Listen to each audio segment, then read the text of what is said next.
This is Get Real with Bob and Stacy, the show that helps you learn about the mortgage and real estate markets. Get the inside scoop from their expert list of guests and have some fun along the way. Now, here's Bob Gallagher and Stacy Alcorn. Welcome back. You're listening to Get Real with Bob and Stacy. You're joining us for our Leaders and Legends segment. On with us this morning is NFL player turned entrepreneur, Chris Gronkowski. Welcome to the show, Chris. Hey, thanks for having me. So I want to give everybody some background on Chris. He was born and raised in Buffalo, New York, and was the middle of the 5 Gronkowski brothers, which hopefully everybody knows the name. Playing sports through his childhood and high school, he accepted a full scholarship to play Division I football. Graduated from University of Arizona with a bachelor's degree in accounting. He went into the NFL as an undrafted free agent in 2010 and went to start for 3 different NFL teams, including the Dallas Cowboys, Indianapolis Colts, and the Denver Broncos. After his NFL career ended, he and his wife, Brittany, created and grew their online personalized gift shop into one of the biggest and best personalized gift stores online. With their successful company, everything decorated, running smoothly, Chris saw another opportunity in the market. After his NFL career ended, Chris continued to live an active lifestyle. During a hot summer Texas day, Chris was at the gym lifting weights. When he went to take a sip of water from the bottle he had brought with him, it was warm, had a lingering taste from the protein shake he had just had. Frustrated with the shaker bottles he had been using for a year, he went home to try to find something better. He noticed there was nothing on the market that fit his needs, and he set out to make a product that would be ideal for not just the gym and mixing protein shakes, but also for everyday use at the office. And so Chris created Ice Shaker and launched the product in December of 2016. After 5 months, he was able to generate $80,000 in sales. That's crazy. Chris was able to get onto the show ABC Shark Tank at this point and pitch to Sharks, where he was able to land a deal with Mark Cuban and Alex Rodriguez. So that is quite a story. First of all, I want to know all about your experience on Shark Tank. Oh, that was, it's everything they say it is. It's a real deal. You walk in there, you don't really know what to expect. You better know what you're talking about. You're on there a lot longer than what they show.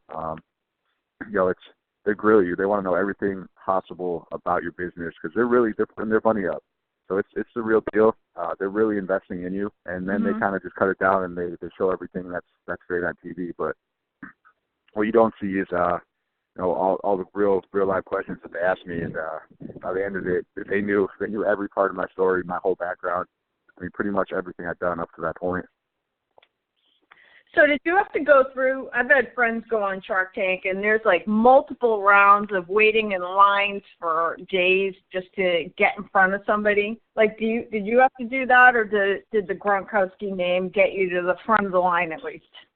I was actually, it was crazy because my agent actually reached out to everyone in 2013 and asked if there's any former players that had good ideas that might want to be on the show. They had interest in bringing in former players. So at that time, I was still playing, and I had nothing, and I loved the show. So in the back of my head, I always had this idea that I was going to create something and find a way to then go back to them and get on. So when I did create this product, I started getting some good sales, and I remembered that email that came through.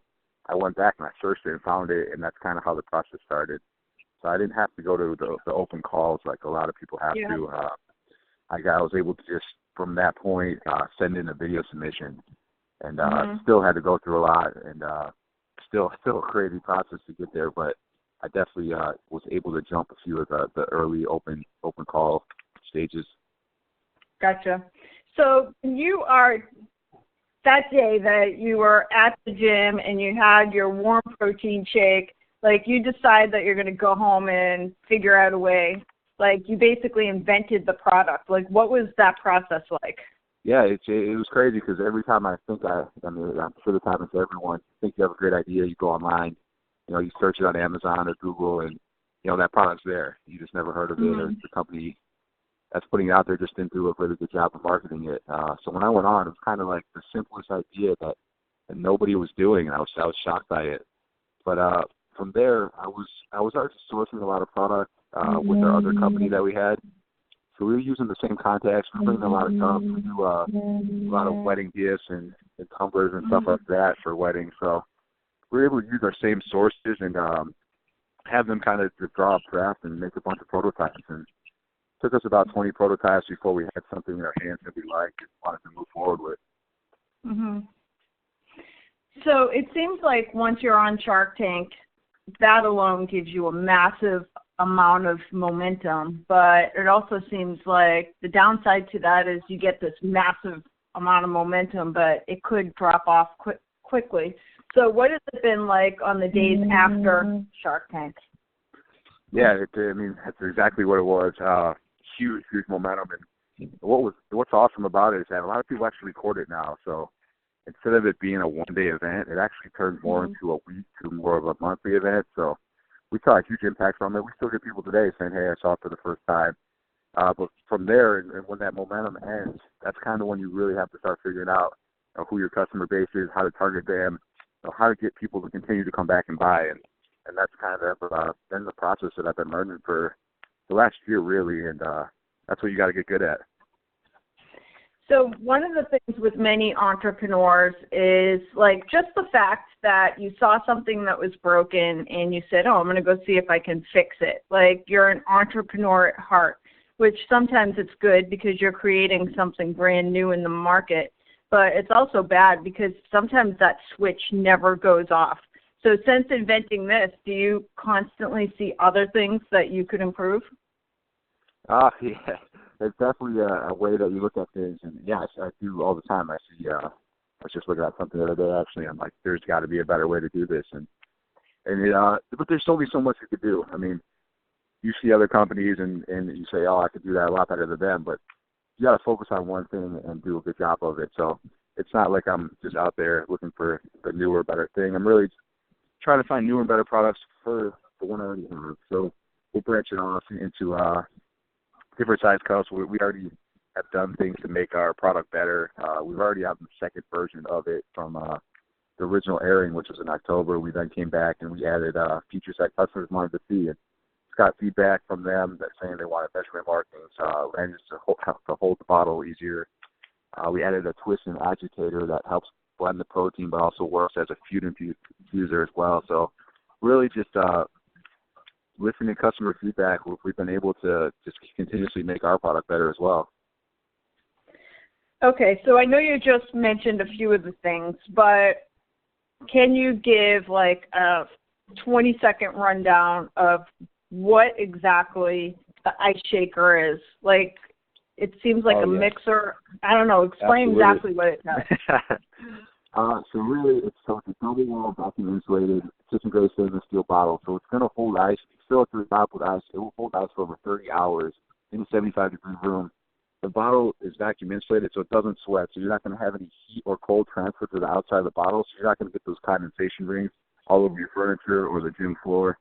The kitchen-grade stainless steel doesn't absorb odor like a plastic shaker bottle does. So even if you leave your protein in there for a couple of days, which you always end up doing on accident, you're going to be able to get that smell out just with hot water. And so our bottles also has measurement markings in it, so it's easy to measure out for supplements and stuff like that, or just to see how much water you're drinking.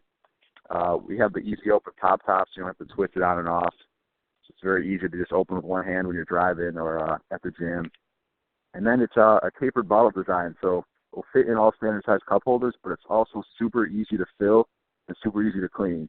You're going to be able to fit your hand in there. You're going to easily be able to put powders in it without spilling, easily fill it with ice. So it's really just the ultimate bottle for everyday use. A lot of people look at it as just for the gym, but we're really putting it out there to show everyone that this is for everything. Bring it to the office with you. Bring it to the pool, even floats in the pool. The beach, it's not going to have sand stick to it. It's not going to be condensation on the bottle. So really, I bring it everywhere, and it just helps me live a healthier lifestyle, drink more water. And a lot of people even use it for mixing cocktails, or they throw some lemons in it, put the agitator back on, and you have fruit-infused water all day. So just a great overall cup for pretty much anyone. Well, now you're talking cocktails. For drinks. So. Yeah, I thought it was a cocktail shaker. Hey, a lot of people Yeah. take the top off. They use it as like a wide mouth beer cup, and it'll keep your beer nice and cold. Very versatile. Take it to the gym for protein and have a drink after your workout. Absolutely. Drink first to get yourself to the gym. Yeah, you can do that too. So, what is the price range of the ice shaker, and where do people find it? So we sell online, iceshaker.com, $30 for our 26-ounce bottle. We have a smaller 16-ounce bottle for $25, and then we have a skinny steel tumbler with a straw, more geared towards like smoothies or coffee, and that is $20. We'll have more products coming out as well. We're going to go into some larger sizes, and also probably come out with a stemless wine glass as well. So pretty cool, kind of branching out into everything. And also, let's see, where else? We're also on Amazon. We are in some, mostly local, a lot of the nutrition stores in the Dallas area, but we are not national at this time. And then we have a few more minutes. I want to know, like, what advice do you have for other entrepreneurs about the journey of starting something brand new? Oh, my number one advice is you got to be passionate about whatever you're trying to do, because there's going to be ups and downs. There's going to be some of the happiest days of your life and some of the worst.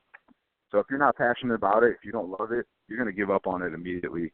So find something that you actually love to do and stick with it. And for me, it was always start slow. Don't go all in. Both my businesses they were pretty much side jobs at first, and just testing to see if it was something that people actually wanted, something people needed. And then once I saw that it was, then that's when I wanted to go. That's went all in, and that's kind of the way I see it is the best way to approach it.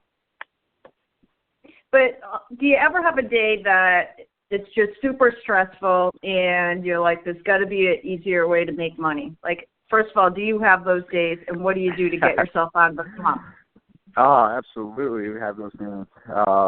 We just had one of them. I just had one for sure. We were on Good Morning America a couple weeks ago, and we sold 15,000 cups in one day, and had a fulfillment center help us out with it, and it was just it was a mess, really. So it's hard to get over those days. A lot of work, a lot of headaches, a lot of fixing problems. But at the end of the day, like I said, if you don't love it, you probably give up on it or try to find something else to do. But I mean, this is my passion. I started the company because it's something that I love doing, and I wanted it for myself. So that's kind of what pushes me through those days. And what I really do is I head to the gym. I actually, after on the Friday, that Friday, I think I was at the gym at 8 p.m. working out just to kind of get the stress out. Yep, that's awesome. I have an idea for marketing. I heard that your brother is backing or bought, I don't know, I caught it on the news, Kentucky Derby horse. Oh, yeah, You could be the sponsor. You need to have the ice shaker on the side of that horse. I don't even want to know what that would cost. The Kentucky Derby is crazy money. The horse is actually named after him, and the family was invited down to go watch it. So I might end up being there watching the horse. Because what might be cooler than naming the horse Gronk is naming the horse Ice Shaker. Yeah, I'm going to have to wait a couple years for that before I can afford that one. That's awesome. Unless he's going to throw it in. Yeah. If they want to throw that in for free, I'll take it. All right, two more. Last question is biggest mistake you've made as an entrepreneur and how you overcame it? Oh, that's always the hardest question because you think you do everything right. I'll tell. This is probably a good one. Just for me, when I first started, you really think that I thought that just starting from ground zero would be pretty easy. I ordered a bunch of product. I thought my product was the greatest thing ever at the time, and got it all in hand. And the first thing I did was put a couple social media posts up, and I had absolutely zero sales. So that was by far by far the biggest mistake was kind of just thinking that using my name and that the product was awesome, that it was just going to automatically sell. I didn't realize that, no one knew about it. There's no brand behind it. There's no customer trust. There's absolutely nothing there to work off of, and that was definitely a huge mistake I made. If I could go back, I would have ordered a lot less quantity at first to start with, and really did a lot to build a brand before I started just trying to pump out volume. Mm-hmm. So I would start over. It would be, getting the product in front of people, doing a lot of trade shows, which we ended up doing a little bit later on, and just building that customer trust and really getting a customer base started before putting in a big order of product that I didn't know how to really sell. Yep. That's awesome. And where do you see Ice Shaker in 3 years? Everywhere. We're growing so fast. It's been insane already how much we've sold this year. Even with the Shark Tank rush pretty much over, it's still going so strong. But it's all the money's being pumped back into the business. We're coming out with newer, better products. We're gonna have more products, an entire line of bottles. So I think it's just going to continue to grow. And in 3 years, I think it's going to be huge. That's awesome. Well, thank you for joining us, Chris Gronkowski. Everybody can check out the Ice Shaker at iceshaker.com. You can also follow Chris at Chris Gronkowski or at Ice Shaker Bottle on social media. Thanks for joining us today, Chris. Thank you. Thanks, Chris. Thank you for having me. We're going to take a quick commercial break. We'll be back with more Get Real after this.